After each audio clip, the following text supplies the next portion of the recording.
What's going on, everyone? Jeremy here from the Quartering, and things in this week off have not really gone well for the old AH.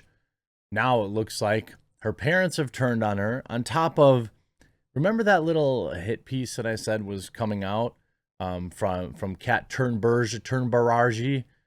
Well, I was right. It just dropped about an hour ago. We're going to take a look at that. We're going to take a look at all the bad things that have happened for AH in the past couple of days, but also understand, together, like, look, people have to remain cautiously optimistic at best. It may feel like this slam dunk and everything, the walls are closing in, but this is still up to a jury. And so every little win stacks up. The cross coming up this week will be extraordinarily important in terms of validating what many believe are a continuous stream of lies.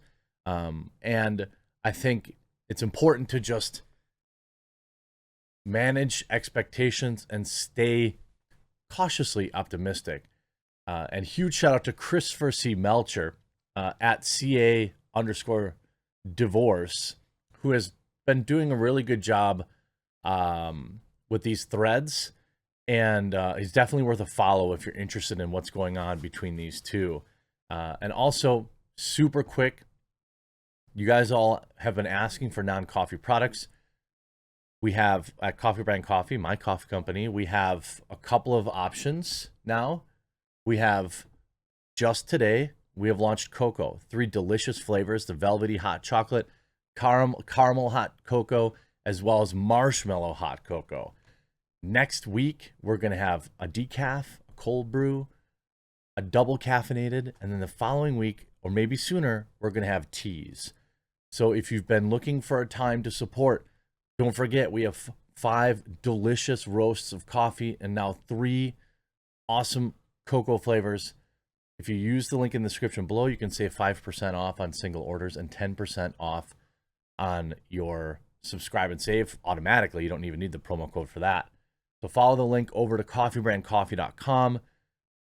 Support my YouTube channel by supporting American produced coffee right here in the United States. International shipping is something I'm working on, but is complicated. So appreciate you. We're listening. We'll continue to get your feedback. We're going to have, I think, spoiler alert, I think we're going to launch with 5 teas.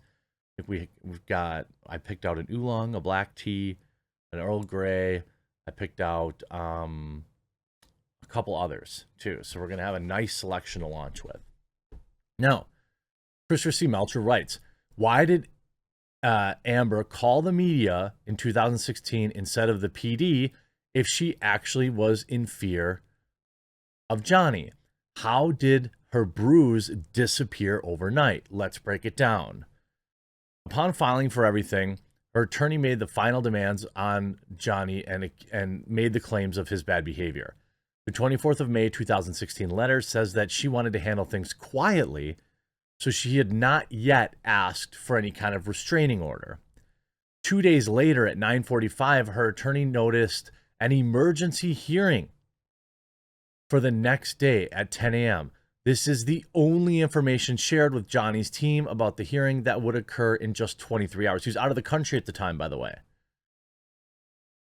Johnny was in Spain, right? At this time, leaving him zero chance to prepare for the hearing. He was not an intercontinental threat to her safety, but she claimed she needed immediate protection. What this is doing is rebuilding the case that this was all diabolical and optics. She wasn't really afraid. Right? The restraining order application by her made no mention of this nightmarish bottle incident. She mentions 3 incidents in April and May, which alludes to other bad behavior.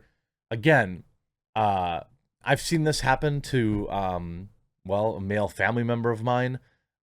It's frightening just how little men can do against false claims. I'm just being honest. I'm not saying that there aren't garbage men out there and garbage women, but when a woman says a man did something, if you think that they're treated equally, you should see what happens when the cops show up. The man is always guilty until proven innocent, every single time. And when a man complains or lodges a not a complaint, but alleges bad behavior, they usually get laughed at. Amber and her attorney then appeared in court. Of course, the media was there in full force. The court did not even know about the hearing until she showed up. The only one that could have leaked this was, in fact, Amber. Or, of course, Johnny, but why would Johnny do that? She called in the media to create a spectacle, and it is inconsistent with someone needing protection. If he were as dangerous as she claimed, she would have called the PD, not the media. Now, here's the infamous picture that everybody saw. Very visible mark, bruise. She's got her hair pulled back so everyone sees it. She's dressed like she's going to a funeral. She's frowning. All of this is an act, in my opinion, right? By miraculous healing powers or the magical arnica cream, her bruise that was highly visible the day before had completely vanished. And you can see these candid shots. The bruise is completely gone. It doesn't appear to be covered up by makeup or anything like that. I mean, this is, it's just gone 23 hours later.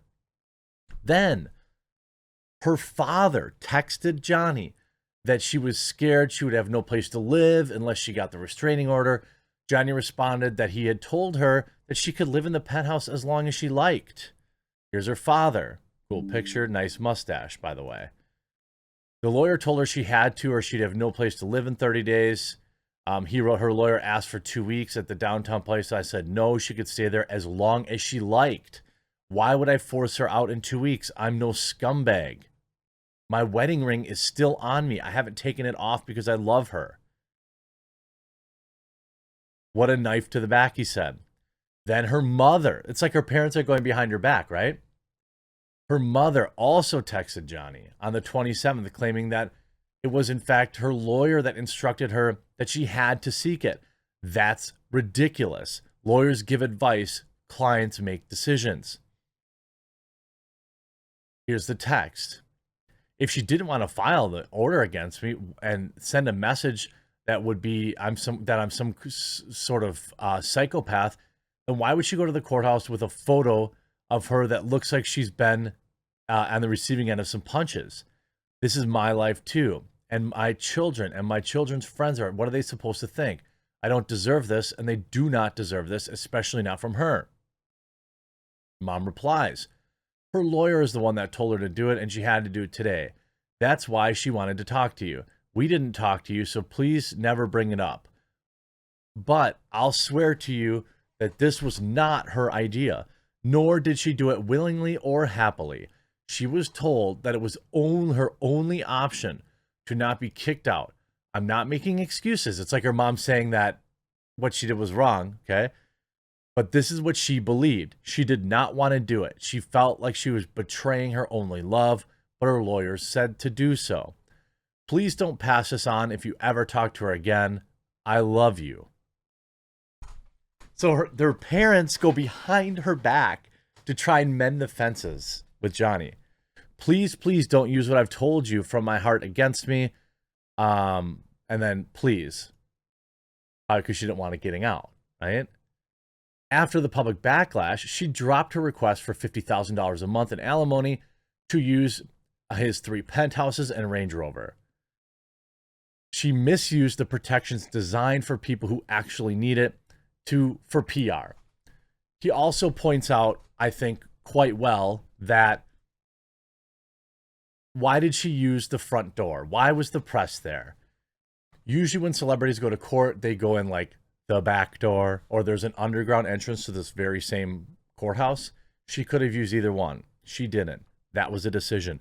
She could have not filed this order because she clearly didn't need it, but she did it. That was a decision. She definitely didn't have to leak it to the press, but she did it, and that was her decision. These are all things that she did. And by the way, here's that hit piece. YouTube creators are pivoting their videos to Johnny versus Amber content and raking in millions of views. Translation: that we're supposed to get. We're NBC. People want to watch us talk about it. And I guess I told you 2 days ago. Here you go. Cat 10 bars. Jacob, 15, was making YouTube videos about Elden Ring. When he sent a video about a different topic, the trial popped in his platform and recommended feed. Jacob, who spoke to me on the condition his last name be withheld for privacy reasons, said he noticed that the video had millions of views and the channel came from barely at any subscribers. Jacob's own videos were getting a few hundred views at the time, so he decided to make a video about the celebrity case. Within a week, his new content, often short compilation of clips from the trial set to royalty-free music, had over 10 million views. So? Right, like, so? YouTubers covering what's popular? What? It's almost as if that's happened since the beginning of time. A wide variety of creators, from makeup artists to comedians to true crime podcasters to K-pop fans, musicians, movie reviewers, have all pivoted covering the trial. 6 creators, including Jacob, said in an interview that the pivot allowed them to reach audiences of millions on YouTube and TikTok. Doi. No kidding. No kidding. This whole article is just a giant cope that nobody goes to NBC News and they prefer watching it from YouTubers. And by the way, on behalf of the YouTubers, including myself, who have been covering this, I've been covering this for 2 years now. Guys like Ricada, even Popcorn is doing great. Popcorn is exploding in success. I'm so happy for Andy. Like, get your bag, friends. If you're a new YouTuber, cover the trial. People are interested in it. By the way, viewers, people who are tuning in, thank you. I'm very appreciative. If you like the coverage that I do, I don't just cover this. I cover 5 to 6 other topics a day too. Click that red subscribe button down below. And while you're down there, use the link in my description to check out my coffee company. This isn't like some meme YouTuber coffee company. It's legit. All of my coffees now, I think, have several reviews. There's 9 reviews, 5 stars. And you can go and these are actual customers you see, right? With the coffee in their hand, reviewing my products. And today we launched cocoa. So if you don't like coffee, we've got cocoa for you. I would love for you to check out, at least go to the website and read the About Us. You know, read what I'm all about. See my wife, see my dogs. And hopefully pick up some coffee or cocoa today. It goes a long way to helping. I hope you enjoyed this video. We'll talk to you again real soon.